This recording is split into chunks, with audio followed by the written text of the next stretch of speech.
আল্লাহ যতটুকু হালাল করেছেন এর বাইরে যদি তুমি যাও তাহলে তুমি সীমা লঙ্ঘনকারী।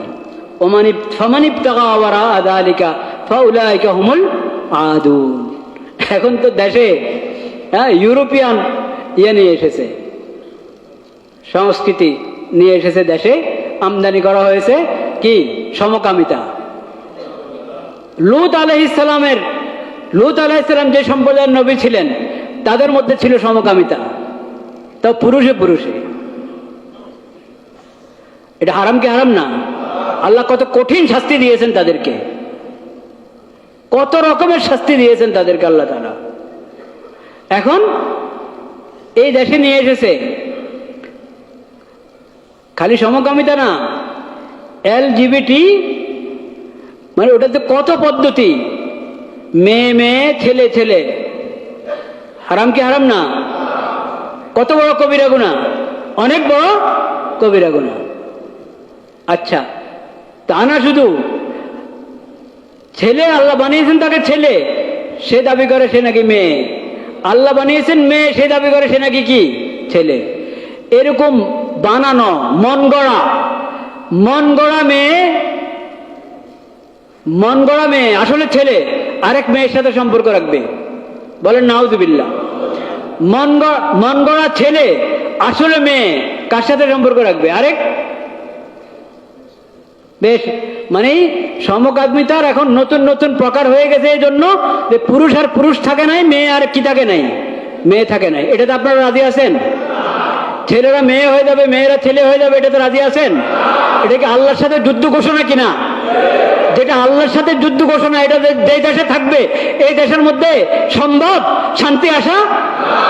তো এই দেশ তো এরকম হচ্ছে, এই দেশ তো এরকম হচ্ছে। এই দেশে তো সব বৈধ করে দেওয়া হচ্ছে আইনি ভাবে, সংস্কারের নামে, আইন সংশোধনের নামে এরকম জিনিস দফায় দফায় ঢুকানো হচ্ছে, যেখানে ছেলে মেয়ে হবে, মেয়ে কি হবে অটোমেটিকলি। ছেলে দাবি করবো আমি মেয়ে, এখন থেকে সে মেয়ে হয়ে যাবে, মেয়ে দাবি করবো আমি ছেলে, এখন থেকে সে ছেলে হয়ে যাবে। কিছুদিন সে ছেলে থাকবে, আবার ঘোষণা করবো আমি মেয়ে, কিছুদিন মেয়ে থাকবে, আবার ছেলে ঘোষণা করবে সে ছেলে। এটা বর্তমান সরকার আইনের মধ্যে ঢুকিয়েছে, আইন সংশোধনের নামে, বলেন নাউযুবিল্লাহ। আল্লাহ তাআলার লানত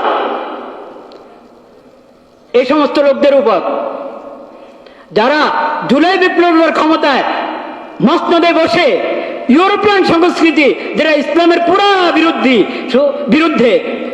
শুধু ইসলামের বিরুদ্ধে তা না, সামান্য মস্তিষ্ক বিবেক বুদ্ধি যারা আছে, বিবেক বুদ্ধি আপনার পরিপন্থী এবং মানুষের সাধারণ স্বাধীনতা পরিপন্থী, এই ধরনের কুফরি এবং বেহায়াপনা জিনিসকে এখানে আপনার আইনের নামে, সংশোধনের নামে, সংস্কারের নামে ঢুকাচ্ছে, এই দেশে ঢুকিয়েছে। আল্লাহ লানত তাদের উপর।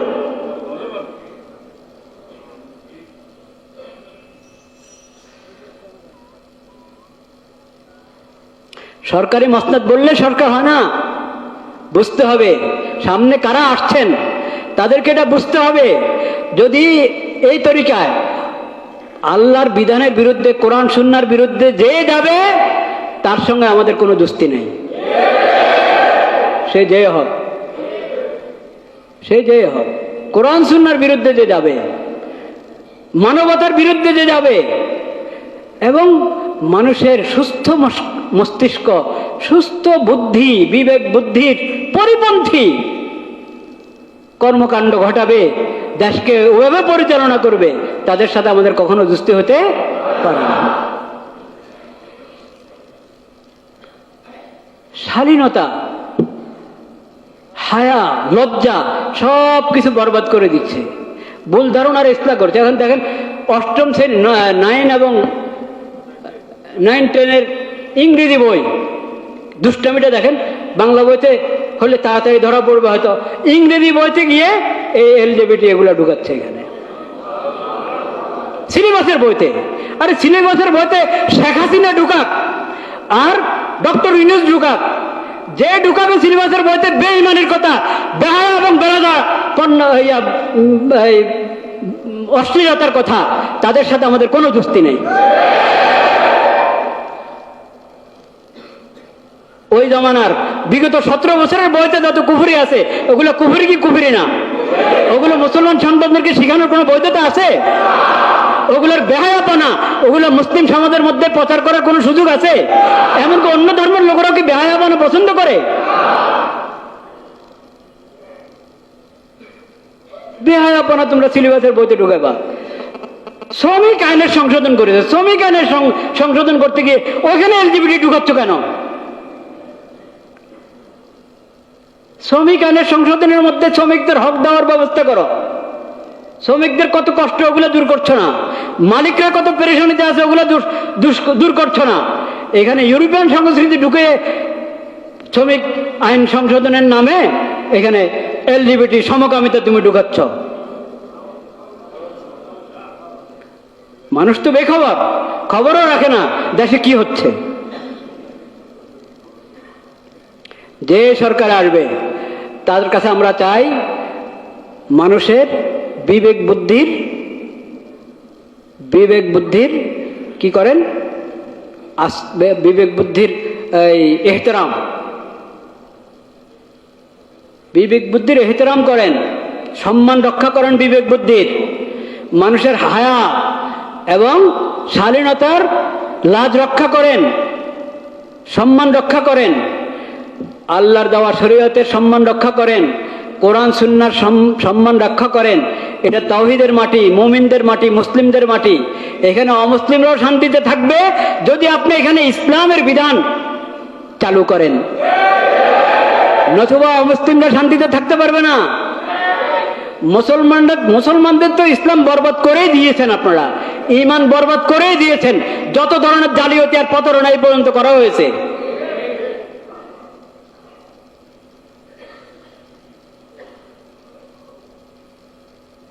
কোরআনে আল্লাহ বলে নেকাহের রাস্তা অবলম্বন করো, আর শয়তান বলে না নেকাহ বিয়ের কি কাজ, বাস সম্পর্ক থাকলে হলো। সেই শয়তানের মন্ত্র এটাকে আমাদের সংবিধানে ঢুকাচ্ছ, এটাকে আমাদের আইনে ঢুকাচ্ছ, কখনো ছাড় পাবে না। আরে এই দুনিয়া তো শেষ না।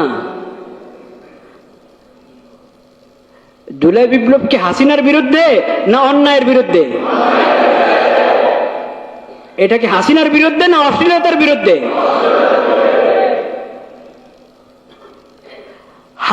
হাসিনার বিরুদ্ধে না বেঈমানির বিরুদ্ধে? তাহলে যে বেঈমানি করবে, যে অশ্লীলতাকে আইন বানাবে, পশ্চিমা সভ্যতাকে ইসলাম এবং ইসলামের শরীয়তের পরিবর্তে মুমিনদের উপরে, মুসলিমদের উপরে, মুসলিম দেশের উপরে চাপিয়ে দিবে, তাদের বিরুদ্ধে আরো জুলাই আন্দোলন হবে। জুলাই আন্দোলন কারো কৃতিত্ব না, এটা তো আল্লাহর আদা। এটা জালিমদের বিরুদ্ধে আল্লাহর কি আদা।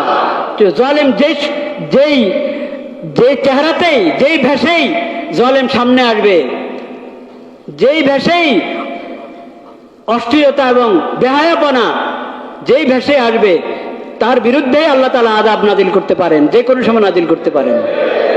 ইন্না আযাবা রাব্বিহিম গায়রু মা'মুন, ইন্না আযাবা রাব্বিহিম গায়রু মা'মুন। এই কথা মনে রাখতে হবে। আল্লাহ তাআলা আমাদেরকে সহিহ সমঝ নসিব করেন।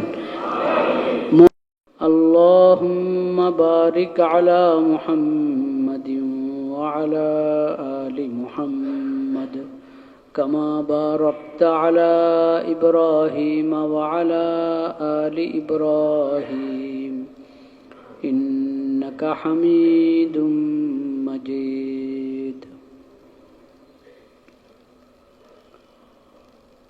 أما بعد فأعوذ بالله من الشيطان الرجيم. بسم الله الرحمن الرحيم. إن الذين يتلون كتاب الله وأقاموا الصلاة وأنفقوا مما رزقناهم سرا وعلانية يرجون تجارة لن تبور ليوفيهم أجورهم ويزيدهم من فضله إن إنه غفور شكور. صدق الله مولانا العظيم وصدق رسوله النبي الكريم، ونحن على ذلك من الشاهدين والشاكرين، والحمد لله رب العالمين.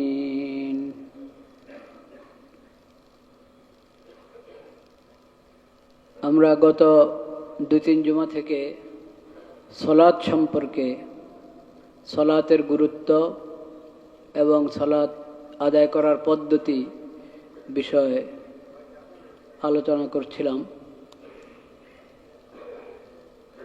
আজকেও সালাত সম্পর্কে কিছু কথা হবে ইনশাআল্লাহ। রুকু, সজদা, কওমা, জলসা কিভাবে হওয়া উচিত, সজদা কেমন হওয়া উচিত, রুকু কেমন হওয়া উচিত, হাদিস শরীফের উদ্ধৃতিতে কিছু আলোচনা হয়েছে। পুরো নামাজের পদ্ধতি সম্পর্কে আরও কিছু কথা হবে ইনশাআল্লাহ, আল্লাহ হায়াতে রাখলে পরবর্তী কোনো জুমায়। আজকে আমরা সালাতের গুরুত্বপূর্ণ একটা দিক, সেটা হলো মুসল্লি কেমন হতে হয়, মুসল্লিকে কেমন হতে হয়। আল্লাহ রাব্বুল আলামিন আমাদেরকে সবাইকে, যেই ঈমান এনেছে, ঈমান না এনে থাকলে ঈমান এনে মুসল্লি হবে, আর যে ঈমান এনেছে তাকে তো মুসল্লি হতেই হবে, মুসল্লি হবে সবাই। কেমন মুসল্লি? নিয়মিত মুসল্লি এবং সুন্দর মুসল্লি। ভালো সালাত, সালাতটা সুন্দরভাবে আদায় করবে, ভালোভাবে আদায় করবে।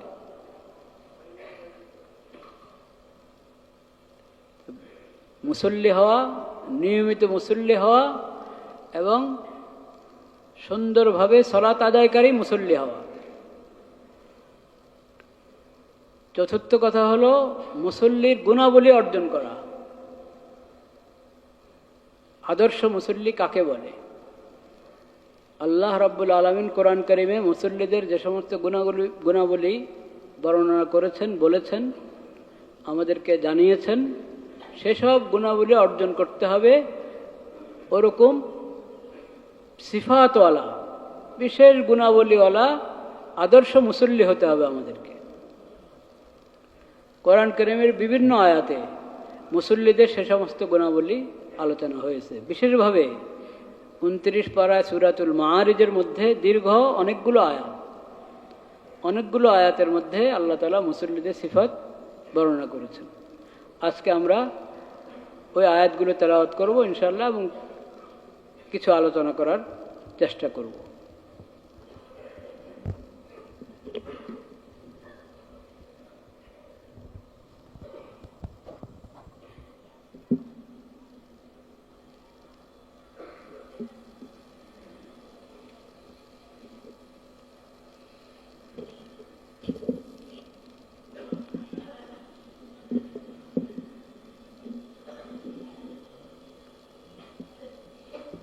بسم الله الرحمن الرحيم. إلا المصلين الذين هم على صلاتهم دائمون والذين في أموالهم حق معلوم للسائل والمحروم والذين يصدقون بيوم الدين والذين هم من عذاب ربهم مشفقون إن عذاب ربهم غير مأمون والذين هم لفروجهم حافظون إلا على أزواجهم أو ما ملكت أيمانهم فإنهم غير ملومين فمن ابتغى وراء ذلك فأولئك هم العادون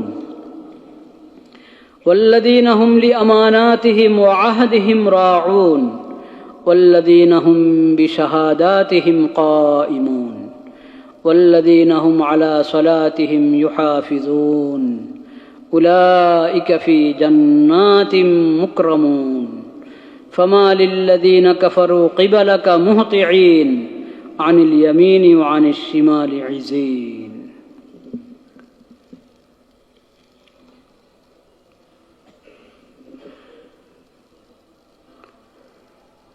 লা ইলাহা ইল্লাল্লাহ।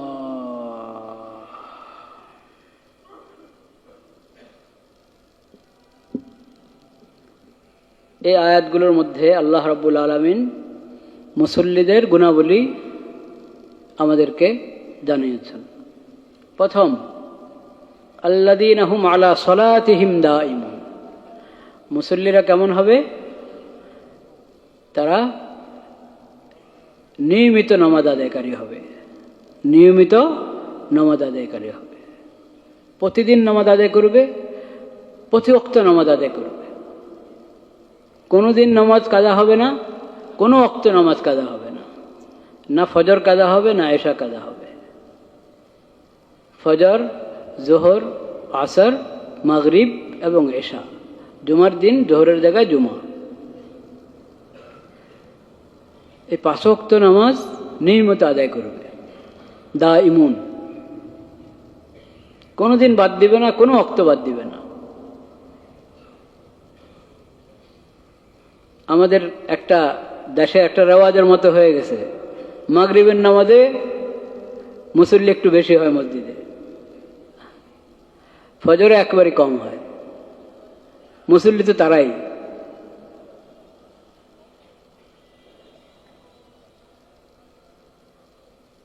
দাঈমুন। যারা হয়তো মসজিদে আসেন না ফজরে, হয়তো বাসায় আদায় করছেন, অনেকে আছে বাসায় আদায় করছেন, কিন্তু নামাজ আদায়ের জন্য মসজিদে আসা, মসজিদে জামাতের সাথে ফরজ নামাজ আদায় করা পুরুষদের জন্য, এটা হলো আল্লাহ রাব্বুল আলামিনের বিধান। কোরআন এবং সুন্নাহ, ইসলামী শরীয়তে এই বিধান বিভিন্নভাবে তাকিদের সাথে বর্ণনা করা হয়েছে। দাঈমুন শব্দটা খুব গুরুত্বপূর্ণ। কোনোদিন নামাজ বাদ যাবে না, এক ওয়াক্ত নামাজও বাদ যাবে না। এইভাবে নিয়মিত মুসল্লি হবে, পাকা মুসল্লি হবে।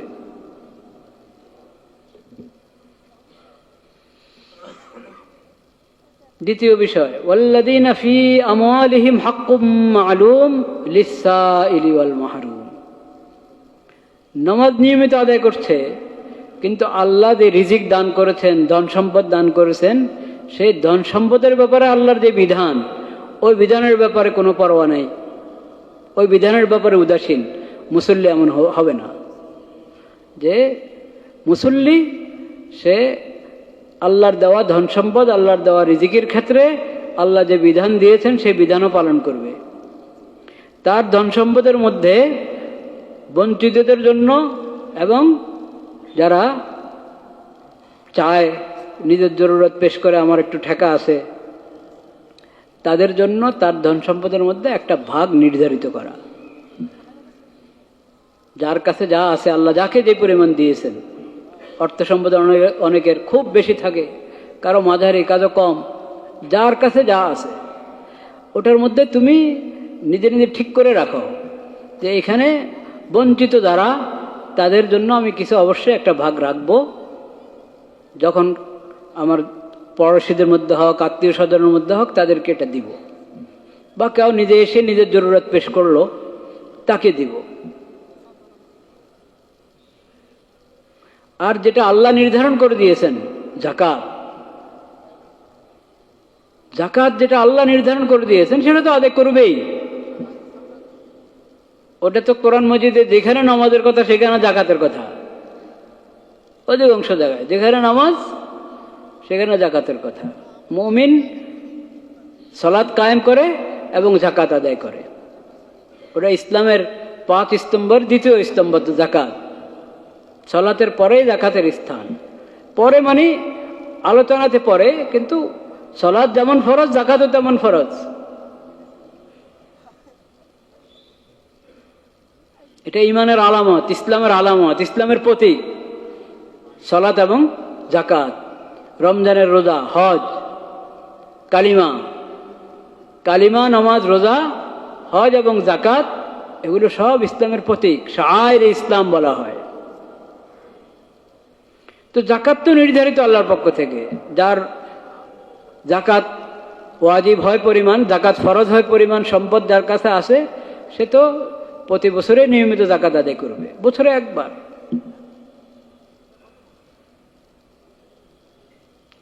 জাকাতের বাহিরেও জিম্মাদারি আছে। যেমন আমার অধীনস্থদের খোরপোশ আমি আদায় করে থাকি, এর বাইরেও আত্মীয় স্বজন, বিশেষ করে রক্তের আত্মীয়, তাদের খোঁজখবর রাখা, প্রতিবেশীদের মধ্যে যারা অসহায় তাদের খোঁজখবর রাখা, প্রতিবেশীর বাইরেও যেখানে আমি জানবো যে অসহায় আছে তাদের পাশে দাঁড়ানো দরকার, তাদের কাছে কিছু পেশ করা দরকার বিনয়ের সাথে, এটা মনে রাখতে হবে।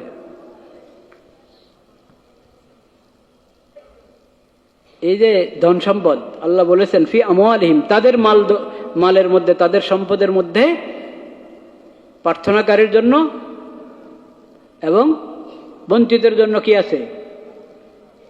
ভাগ আছে, একটা হিস্সা আছে, হক আছে। হক নাম দিয়েছেন আল্লাহর জন্য। এই জন্য হাদিস শরীফে বলা হয়েছে ইন্না ফিল মালি লাহাক্কান সিওয়া যাকাত। যাকাত তো ওটা ফরজ, ওটা তো একবার নির্ধারিত ফরজ। যাকাতের বাইরেও সম্পদের মধ্যে আরো হক কি আছে, বিভিন্নভাবে বিভিন্ন হক আছে, সেটার মাসালাগুলো আমরা জেনে নেওয়া দরকার। এখানে মূলনীতিটা আল্লাহ তাআলা বলে দিয়েছেন ওয়াফি আমওয়ালিহিম হাক্কুম মালুম লিসসাইলি ওয়াল মাহরুম।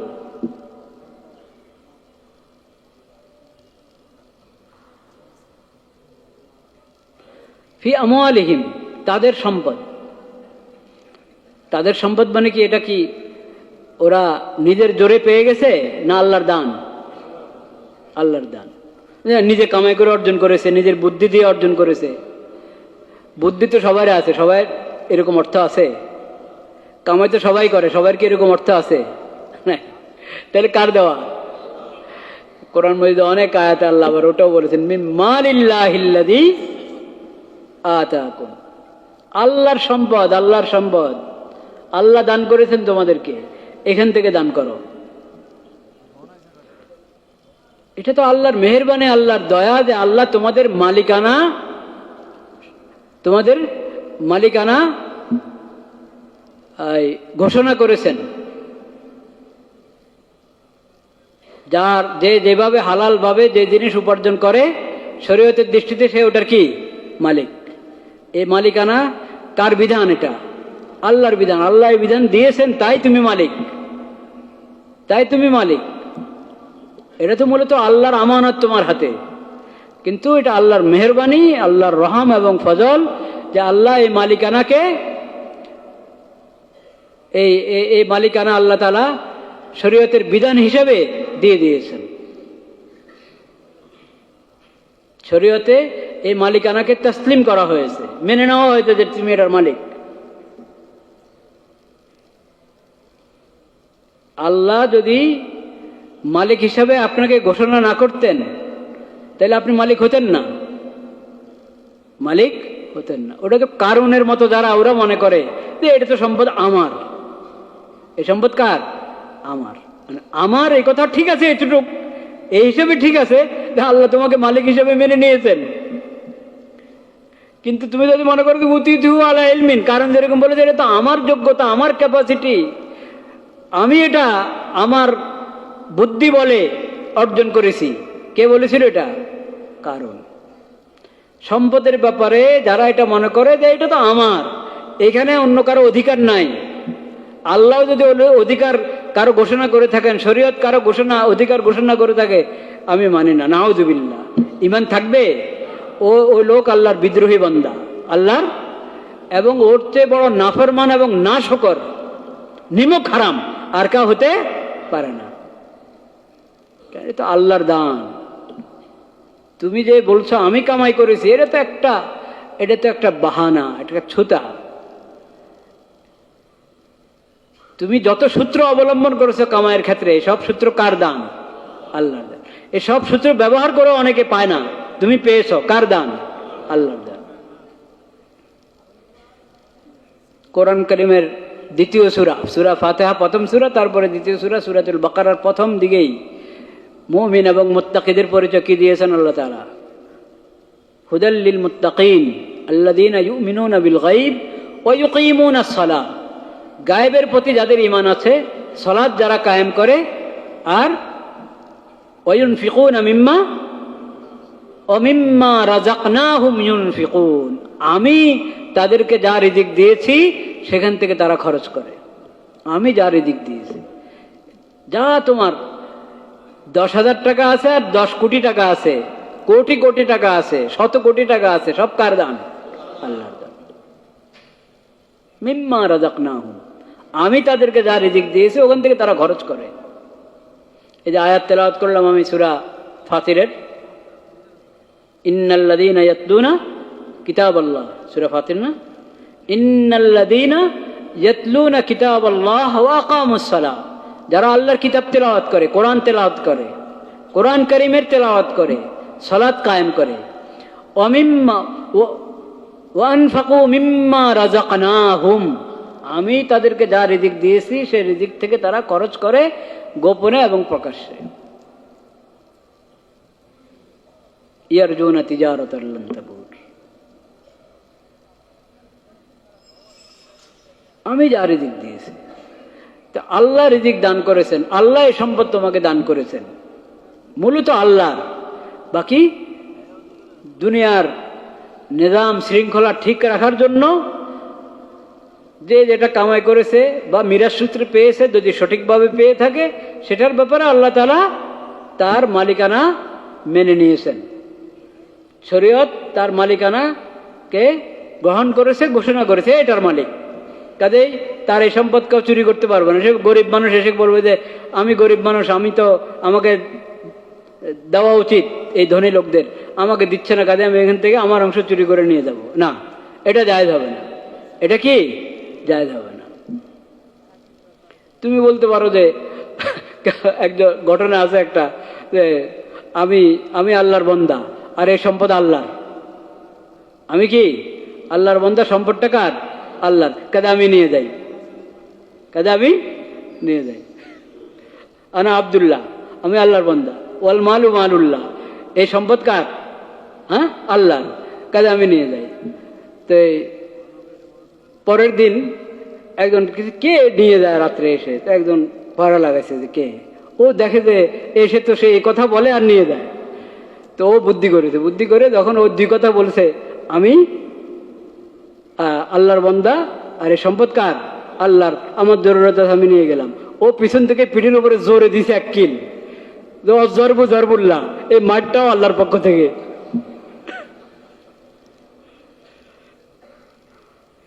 তো অন্যায় ভাবে আল্লাহর নাম ব্যবহার করলে তো অবৈধ জিনিস কি বৈধ হয়ে যাবে নাকি? আল্লাহ দিয়েছেন তাকে, এখন তুমি তার থেকে নিতে হলে নিয়মমতে নিতে হবে।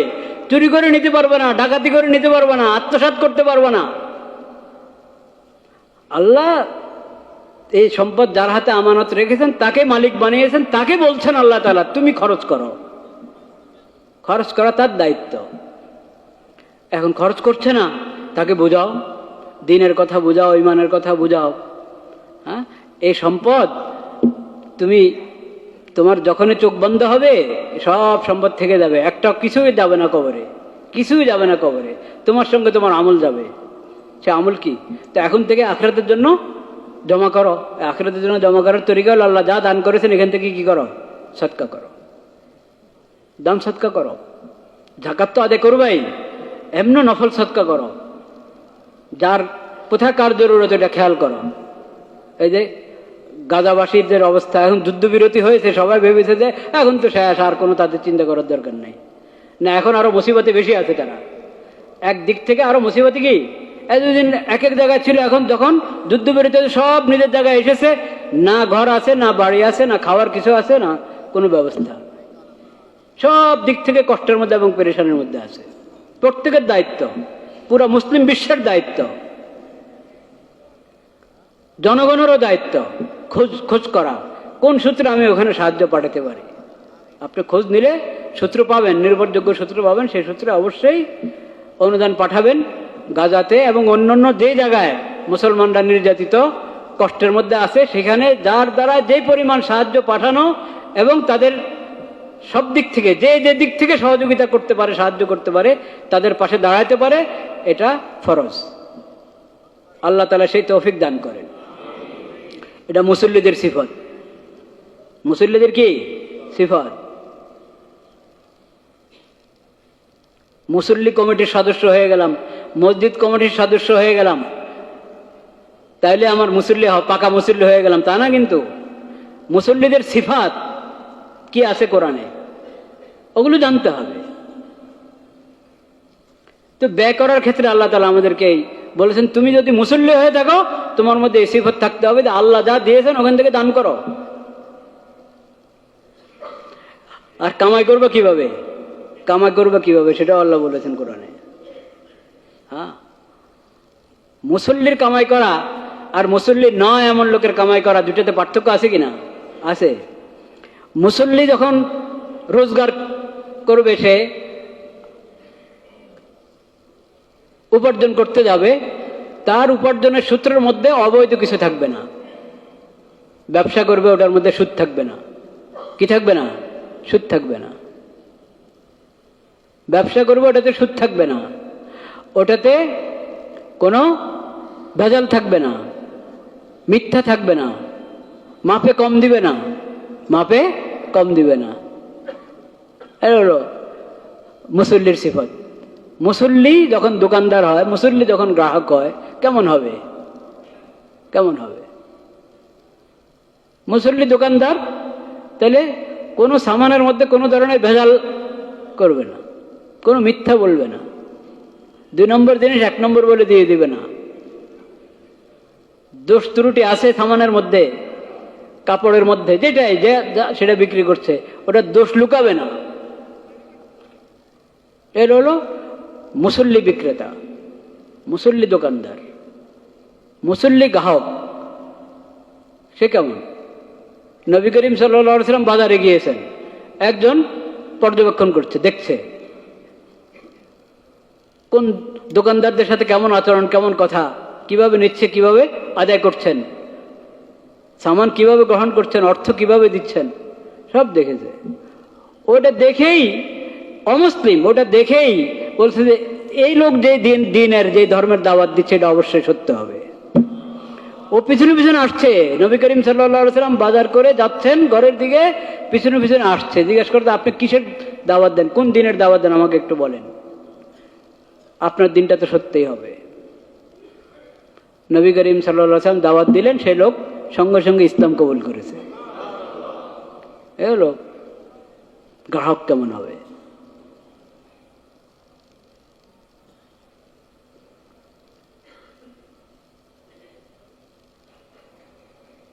শোয়েব আলাইহিস সালাম এর জমানায়, এখন তো এটা এই মুসিবত ব্যাপক, তখন একটা বিশেষ গোষ্ঠীর মধ্যে এই মুসিবতটা ছিল, অন্য জায়গায় ছিল না। এই জুলুম কি, মাপে কম দেওয়া, নিজে উসুল করবে একবারই কাটা কাটায় উসুল করে, দেওয়ার সময় বিভিন্ন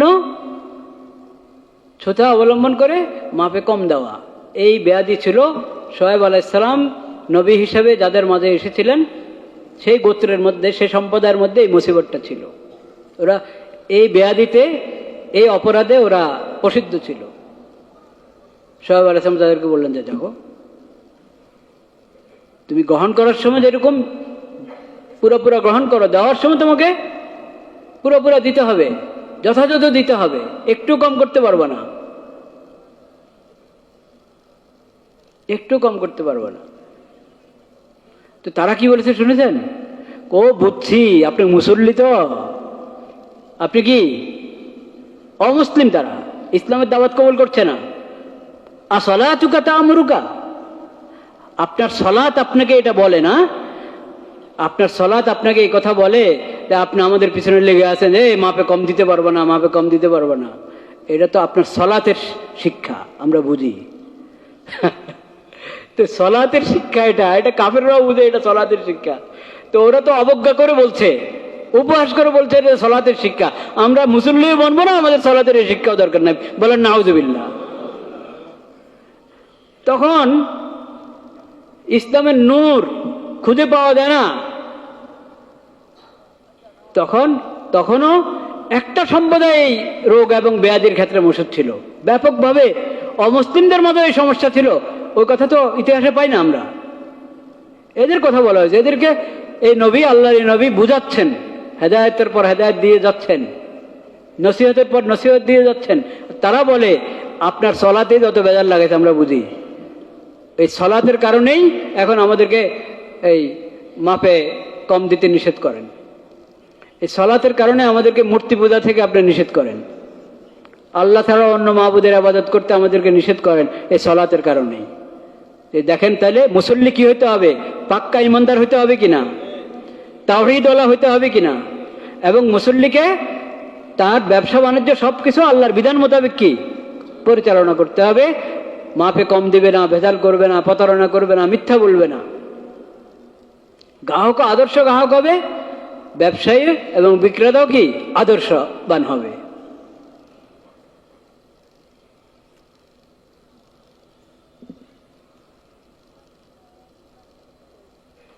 الذين هم على صلاتهم دائمون والذين في أموالهم حق معلوم للسائل والمحروم والذين يصدقون بيوم الدين। মুসল্লিকে যার আখিরাতের প্রতি বিশ্বাস আছে, বিচার দিবসের উপরে যার কি আছে বিশ্বাস আছে, হলো মুসল্লি। আখিরাতকে মানে না, সে আবার কি মুসল্লি হবে? দেখা দেখি মুসল্লি, দেখা দেখি আচ্ছা সবাই যাচ্ছে আজকে ঈদের দিন, যায় আমিও যাই, সবাই যাচ্ছে আজকে শুক্রবার, 8 কি নামাজ, সাল কি নামাজ, খাট কি নামাজ, 8 কি নামাজ, নামাজের বিভিন্ন বছরে একবার, এই 2 ঈদে গেলাম বাস আলহামদুলিল্লাহ হয়ে গেল, ঈদ টু ঈদ, মাঝখানে আর নামাজের কোনো গুরুত্ব নেই। আর জানাজার নামাজে উপস্থিত হবে, নিজের আত্মীয় স্বজন কারো ইন্তেকাল হয়েছে, বন্ধু বান্ধব কারো ইন্তেকাল হয়েছে, জানাজাতে উপস্থিত ছিলাম, কিন্তু ফরজ নামাজের খবর নেই। যেদিন জানাজা পড়ছি ওই জন্য দেখা যায় ফরজ নামাজ বাদ যাচ্ছে। সমাজে এরকম লোক আছে কিনা? এই যে খাটের নামাজ, খাট কি নামাজ, 8 কি নামাজ, বন্ধু ছোটকালের বন্ধু, এখন বন্ধু তো তবলিগে গিয়ে মাশাআল্লাহ পুরা মুসল্লি হয়ে গেছে। হ্যাঁ, কোন আল্লাহ আল্লাহর সোহবতে গিয়ে পুরা মুসল্লি হয়ে গেছে, হজ করে এসেছে এখন পুরা মুসল্লি। উনি তো আগের অবস্থানে আছে, আগের জায়গায়। এখন বন্ধুর সাথে দেখা হয়ে গেছে একবার, বন্ধু হাত ধরে, আরে বন্ধু এতদিন পরে দেখা হলো, হ্যাঁ, তা এখন বন্ধু আদান হলো তো মসজিদে এসেছে, বন্ধুর সঙ্গে সেও চলে এসেছে। এটা খারাপ না, এটাও ভালো, এটাও কি ভালো, কিন্তু ওই বন্ধুর সঙ্গে আসলাম একবার আর খবর নেই, এটা হলো আটকা পড়ার কারণে নামাজ পড়লাম। বুঝতে পেরেছেন তো? 8 কি নামাজ, খাট কি নামাজ, সাল কি নামাজ, 8 কি নামাজ, 8 অষ্টম দিন মানে জুমার দিন, সপ্তাহে একদিন শুধু জুমা, আর খবর নেই। আল্লাহ এরকম মুসল্লি হতে বলেছেন আমাদেরকে, নিয়মিত মুসল্লি হতে হবে, কোনোদিন বাদ যাবে না, কোনো ওয়াক্ত বাদ যাবে না, এবং চেষ্টা করবো মসজিদে জামাতের সাথে পড়তে। আল্লাহ তৌফিক দান করেন। তো ইয়াউমুদ্দিন, যার আখিরাতের প্রতি বিশ্বাস আছে, হিসাব কিতাবের প্রতি বিশ্বাস আছে, যেদিন সব আমলের হিসাব দিতে হবে আল্লাহর দরবারে দাঁড়িয়ে, একটা দিন আসছে, নাকি এটা কোনো মিস আছে? না, আসছে। ওটার যার প্রতি ঈমান আছে, বিশ্বাস আছে, এবং এই বিশ্বাস যে জাগ্রত রাখে, মুসল্লিকে এমন হইতে হবে, এমন মুসল্লি হও যে আখিরাতের কথা, আখিরাতের ফিকির তোমার মাথায় সবসময় সাওয়ার থাকে, দিল দামাগে ওটা তাজা থাকে, জাগ্রত থাকে, এমন মুসল্লি হও, এমন মুসল্লি হও। আখিরাতের বিশ্বাসী মুসল্লি আর নামের মুসল্লিতে আসমান জমিনের পার্থক্য। আখিরাতের বিশ্বাসী যে নামাজি, যে মুসল্লি, সেই মুসল্লি তার পুরো 24 ঘন্টার জিন্দেগিতে, জীবনের সকল অঙ্গনে আল্লাহর বিধানের খোঁজ রাখবে কি রাখবে না? রাখবে, আল্লাহর বিধানের খবর রাখবে সে।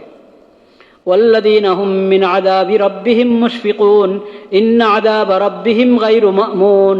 এমন মুসল্লি হও যে আল্লাহর বিধান লঙ্ঘন করলে আল্লাহ শাস্তি, যে কোনো সময় আল্লাহ শাস্তি দিতে পারেন। দুনিয়ার শাস্তি মিস হলো, আখিরাতের শাস্তি কি হবে না? মিস হবে না। এই ভয়ে থাকে, রে আল্লাহর সামনে তো আমাকে দাঁড়াইতে হবে। আদর্শ মুসল্লিকে সবসময় ভয় থাকে, আল্লাহর সামনে আমাকে দাঁড়াইতে হবে। এইখানে আমাকে কেউ ধরতে পারছে না, কেউ কিছু বলতে পারছে না, আমার বাহাদুরি, আমি ওই দলের এই, তমুক দলের এই, বা আমার এই আছে সে আছে, আমাকে ভয় কিছু বলে না। কিন্তু এটা কয়দিন থাকবে? এটা কয়দিন থাকবে? কবরে যাবে এরা। কবর থেকে তো এমন এক জীবন শুরু হবে যেখানে আমার কোনো সাহায্যকারী নাই ঈমান ছাড়া, কোনো সাহায্যকারী নাই নেক আমল ছাড়া। ইন্না আযাবা রাব্বিহিম গায়রু মা'মুন। আল্লাহর শাস্তি তো এমন, তোমার রবের শাস্তি এমন কোন সময় এসে পড়ে বলা যায় না। তুমি যে নিশ্চিন্ত হয়ে থাকবা না, না আল্লাহ আমাকে শাস্তি দিবেন না, নাউযুবিল্লাহ, এটা মুমিনের কথা। যে কোনো সময় দুনিয়াতে হোক আখিরাতে হোক শাস্তি আছেই, অপরাধের শাস্তি ভোগ করতেই হবে।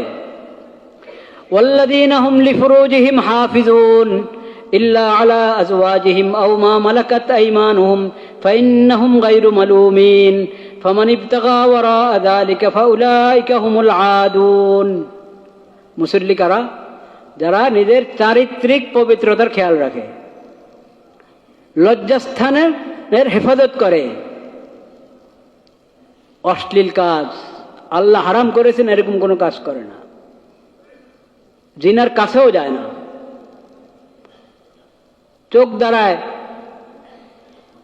এমন দৃশ্য দেখবে যেটা দেখা যায় নাই, এই কাজও করে না। কানের হেফাজত করে, চোখের হেফাজত করে, মুখের হেফাজত করে, লজ্জাস্থানের তারা হেফাজত করে। অর্থাৎ এই বিষয়ক চারিত্রিক সমস্যাজনিত কোনো গুনাতে, কোনো অশ্লীলতা তারা কি হয় না, লিপ্ত হয় না কখনো। এ হলো মুসল্লির সিফত। হ্যাঁ, ইল্লা আলা আজওয়াজিহিম আও মা মালাকাত, আল্লাহ যে পন্থায় বৈধ করেছেন, বিয়ের রাস্তা আল্লাহ বৈধ করেছেন, বিয়ের যে বিধান আল্লাহ কোরআনে দিয়েছেন, ওইদেরকে বিয়ে করো, ছেলে আর মেয়ের বিয়ে হবে। আল্লাহ যে মেয়েদেরকে বিয়ে করা হারাম করেছেন তাদের বাহিরে, তাদের বাহিরে ওয়া উহিল্লা লাকুম মা ওয়ারা যালিকুম, তালিকা দিয়েছেন আল্লাহ তাআলা। এই যে সূরা নিসার মধ্যে, সূরা নিসাতে 4 নম্বর পারার শেষে হুররিমাত আলাইকুম উম্মাহাতুকুম, মার সঙ্গে বিয়ে জায়েজ নাই। এই মার আলোচনা থেকে শুরু করে কোন কোন মহিলাদের বিয়ে করা জায়েজ নাই, এর বাইরে তুমি যথাযথ নিয়মে, আল্লাহর শিখানো নিয়মে, শরীয়তের বিধান মোতাবেক বিয়ে করো, বিয়ে করো। বিয়ের জন্য মেয়ে মুসলমান হইতে হবে কিনা, না যা, বা মেয়ে যে ছেলের সঙ্গে আবদ্ধ হবে সে ছেলে মুসলমান হইতে হবে কিনা। বন্ধুত্বের ভিত্তিতে সম্পর্ক জায়েজ নাই।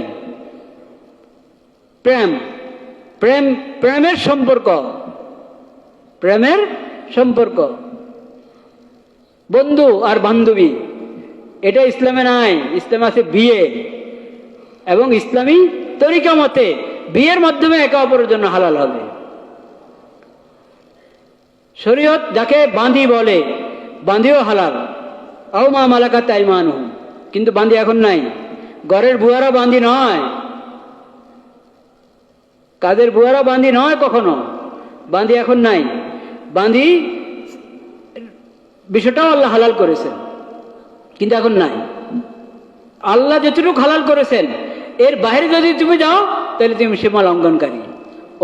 ফামান ইবতাগা ওয়ারা যালিকা ফাউলাইকা হুমুল আদুন। এখন তো দেশে ইউরোপিয়ান নিয়ে এসেছে, সংস্কৃতি নিয়ে এসেছে, দেশে আমদানি করা হয়েছে কি, সমকামিতা।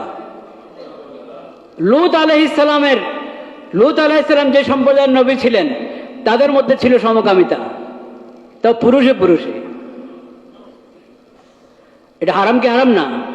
আল্লাহ কত কঠিন শাস্তি দিয়েছেন তাদেরকে, কত রকমের শাস্তি দিয়েছেন তাদেরকে আল্লাহ তাআলা। এখন এই দেশে নিয়ে এসেছে খালি সমকামিতা না, LGBT, মানে ওটাতে কত পদ্ধতি, মেয়ে মেয়ে, ছেলে ছেলে। হারাম কি হারাম না? কত বড় কবিরা গুনাহ, অনেক বড় কবিরা গুনাহ। আচ্ছা, তা না শুধু ছেলে, আল্লাহ বানিয়েছেন তাকে ছেলে, সে দাবি করে সে নাকি মেয়ে।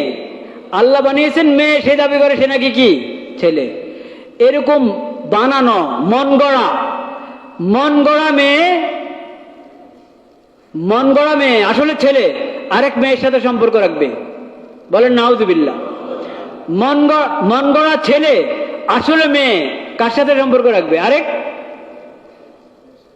বেশ, মানে সমকামিতার এখন নতুন নতুন প্রকার হয়ে গেছে, এই জন্য যে পুরুষ আর পুরুষ থাকে নাই, মেয়ে আর কি থাকে নাই, মেয়ে থাকে নাই। এটাতে আপনারা রাজি আছেন? ছেলেরা মেয়ে হয়ে যাবে, মেয়েরা ছেলে হয়ে যাবে, এটাতে রাজি আছেন?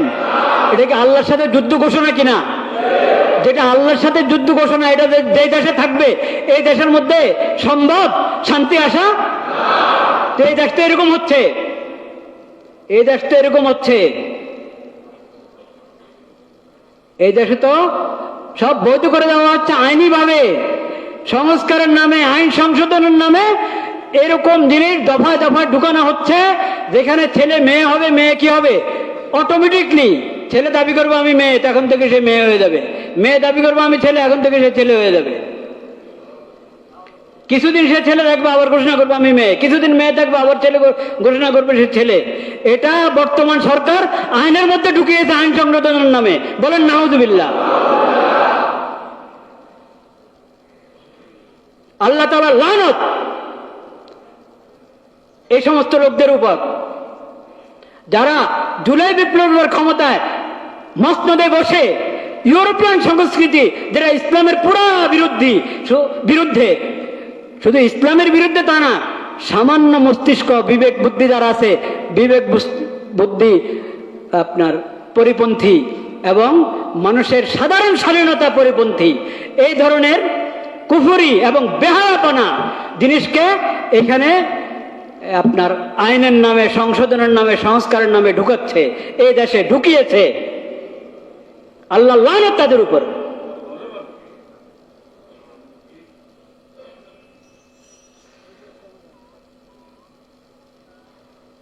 সরকারি মসনদ বললে সরকার হয় না, বুঝতে হবে সামনে কারা আসছেন, তাদেরকে এটা বুঝতে হবে।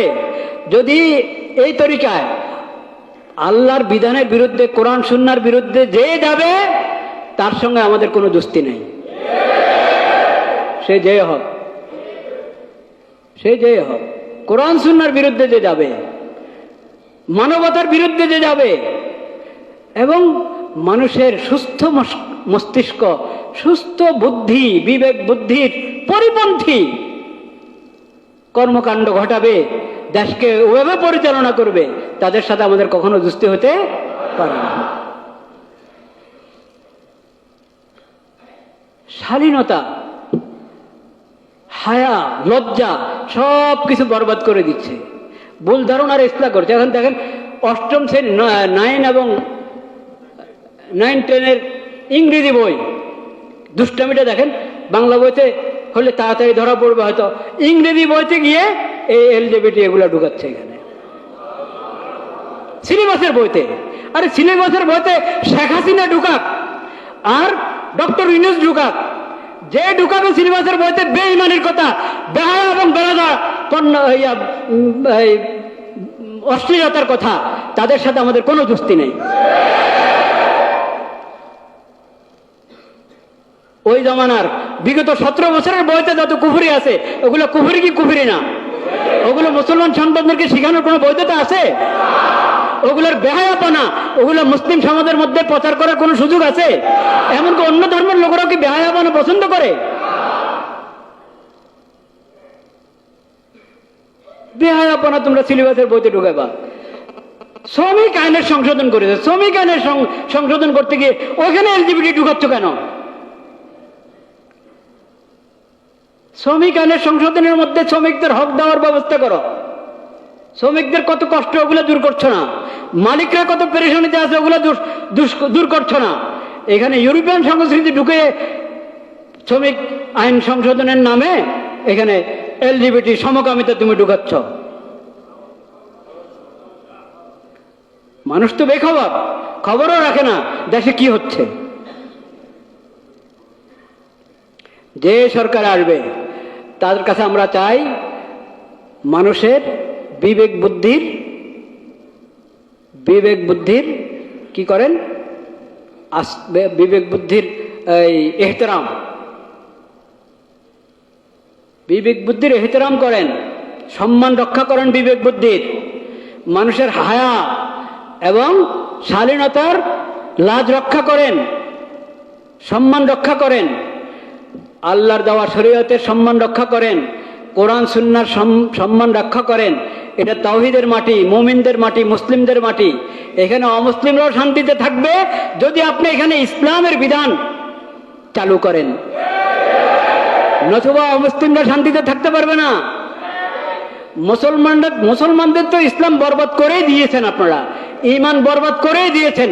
যত ধরনের জালিয়াতি আর প্রতারণা এই পর্যন্ত করা হয়েছে।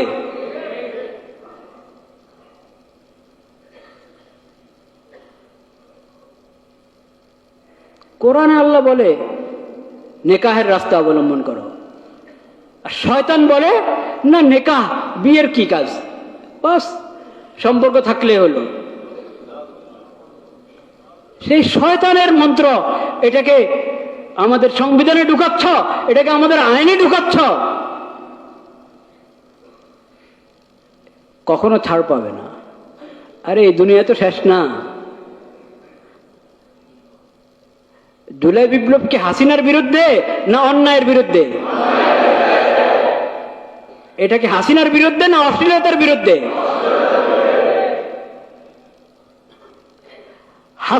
হাসিনার বিরুদ্ধে না বেঈমানির বিরুদ্ধে?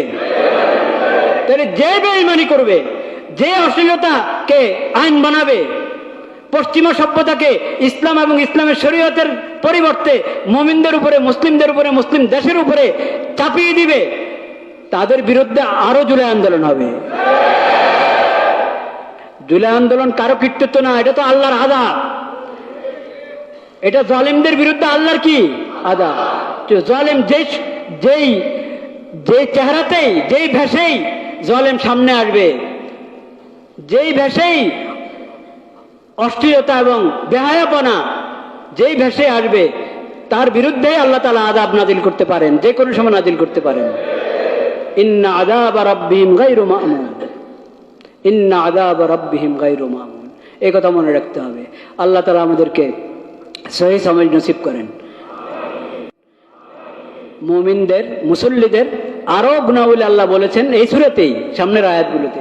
আল্লাহ তৌফিক দিলে, আল্লাহ হায়াত রাখলে সামনে ইনশাআল্লাহ বাকি অংশ আলোচনা হবে। ওয়া আখিরু দাওয়ানা আলহামদুলিল্লাহি রাব্বিল আলামিন। কবলাল জুমা যাদের বাকি আছে, কবলাল জুমা আদায় করি।